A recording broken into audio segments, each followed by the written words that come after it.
বিহুৰ পাছতে ৰাজ্যজুৰি আৰম্ভ হৈছে ধুমুহা বৰষুণৰ তাণ্ডৱ।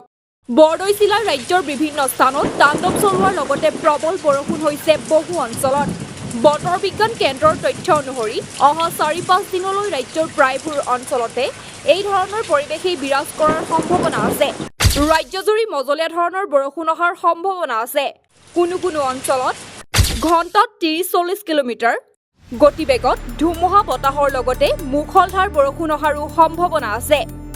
গুৱাহাটীৰ বৰজাস্থিত আঞ্চলিক বতৰ বিজ্ঞান কেন্দ্ৰই জনোৱা মতে মধ্য অসমৰ গড় সমুদ্ৰ পৃষ্ঠৰ ১.৫ কিলোমিটাৰ ওপৰত ঘূৰ্ণীবতাহে অৱস্থান কৰি আছে। আনহাতে পশ্চিম অসমৰ পৰা ত্ৰিপুৰা হৈ পূব বাংলাদেশলৈকে গড় সমুদ্ৰ পৃষ্ঠৰ ৩.১ কিলোমিটাৰ ওপৰত বায়ুমণ্ডলৰ নিম্নচাপৰ দীঘলীয়া ৰেখা বিৰাজমান, যাৰ প্ৰভাৱত অহা ২৪ এপ্ৰিললৈকে ৰাজ্যৰ প্ৰায়বোৰ অঞ্চল মজলীয়া বৰষুণৰ প্ৰভাৱত থাকিব। এই কাৰণতে কোনো অঞ্চলত প্ৰতি ঘণ্টাত ৩০-৪০ কিলোমিটাৰ গতিবেগত ধুমুহা অহাৰ লগতে বিজুলী ঢেৰেকনিৰে মুখলধাৰ বৰষুণ অহাৰ সম্ভাৱনা আছে। News desk report 360 insight.